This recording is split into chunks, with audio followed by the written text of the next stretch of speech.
If you watched my video where we gave you 5 steps to doing a back of the napkin kind of calculation on whether you are on track for retirement, and you found that you had a little bit of work to do, I have 10 steps that you can follow to get you on track.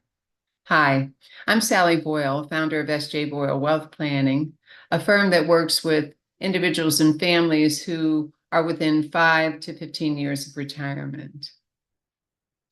And by the way, I think it's great that you're doing the planning work, whether it's 5, 10, 15 years in advance of when you want to be financially independent, because the most important thing that you can do is to establish a plan. So the most important thing is to have the funds available to you to establish your independence. And the best place to begin to accumulate those funds are in your 401k, your employer retirement plan, 403b, whatever it might be. If you're self-employed, your own retirement plan. And the minimum amount that you want to put away in that plan is the amount that your employer matches. That's the least amount that you want to put away. Otherwise, you're leaving money on the table. So retirement plans are wonderful plans to begin to accumulate our wealth, because often our contributions are tax deductible. In all plans, our earnings are tax deferred. And when we withdraw them, we can do it possibly in a more tax advantaged way than currently. So they're a perfect place to start our savings. And the second place, in my opinion, that is best over and above your retirement plan contributions up to your employer match is a health savings account. Why do I call health savings accounts perfect? It's because the money goes in tax deductible, the earnings are tax deferred, and if we withdraw to reimburse ourselves for medical expenses, the withdrawals are tax-free. No other vehicle does this. We have to be participating in a high deductible insurance plan to do that, but most employers have those available to us. So to me, an HSA is the second most perfect place to accumulate wealth outside of our employer retirement plans up to matching. Now, the third place, or the third step in developing some financial independence, if you still have discretionary income, once you've contributed to your retirement plan to your employer match, once you have maximized your HSA, this is where things may diverge for people, because once you've hit those 2 savings goals, if you have credit card debt or any debt that's the interest rate is higher than what you're earning in your savings, you'll want to take your discretionary income and pay down that debt. It can be a car loan, it can be credit card debt, but any of those debts that the interest rate is higher than what you're earning in your savings, you'll want to pay that down. And that's our third step. Now, once you've done that, if you're still finding it hard to save to your employer match or pay down your credit card debt, then what you may want to do is take a look at your budget and cut any expenses that are not as important as your savings and debt reduction goals. It's always good to take a look at where your money is going and to determine that where you're spending is really in accordance with your values or your priorities. And oftentimes when we review where our money is going, we find that where it's going is probably less important than these 2 things. And so it's about cutting out those expenditures that are not as important. It's about spending with intention is really what we're trying to do, and to make sure that where our money is going matches our priorities and matches our values.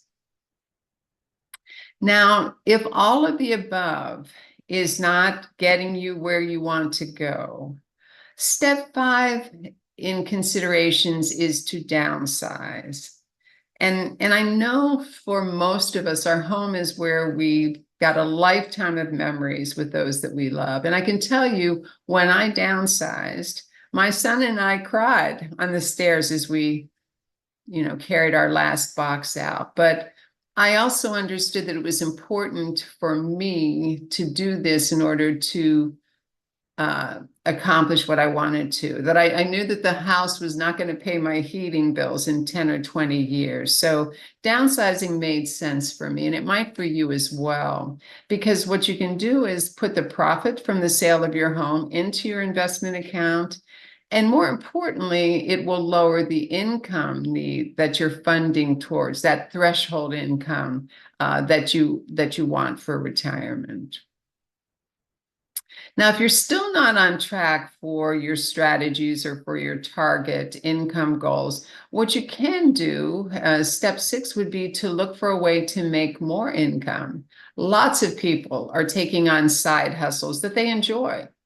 Another thing is just to go to your employer and ask them for a raise. I could do a whole separate session on going to an employer and asking for your value, but either one of those two strategies would accomplish getting your income up so that you can accomplish your savings goals, your retirement goals. So increasing your income would be another strategy to consider.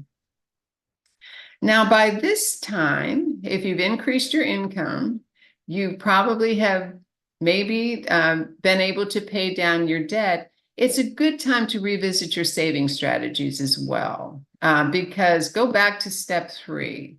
And if you have discretionary income, then maximize your retirement plan contributions, make your catch-up contributions, take advantage of those savings goals and revisit them in terms of a strategy.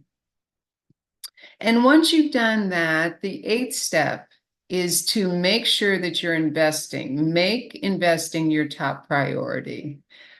Make sure that the money that you have in your savings accounts is invested properly. And I know a lot of us are not comfortable with investing. And if you're not, then get good advice there. Retirement plans often come with investment advisors, or seek out an investment advisor. But the best thing for you is to be investing properly, to make sure that your money is working as hard as it can for you. Now, other strategies to consider, an 8th strategy to consider is to consider relocating. Lots of times people at the time of retirement will seek out a place that is a lower cost place for them, a less expensive place to live. And if it accomplishes all of your other objectives in terms of lifestyle, learning, considering relocating to a less expensive area in the country is also a strategy. And then a 9th strategy is simply to work longer. Now, you may need to keep working longer than you had originally intended. And lots of us are working beyond 65 to 67, our normal retirement age, or age 70.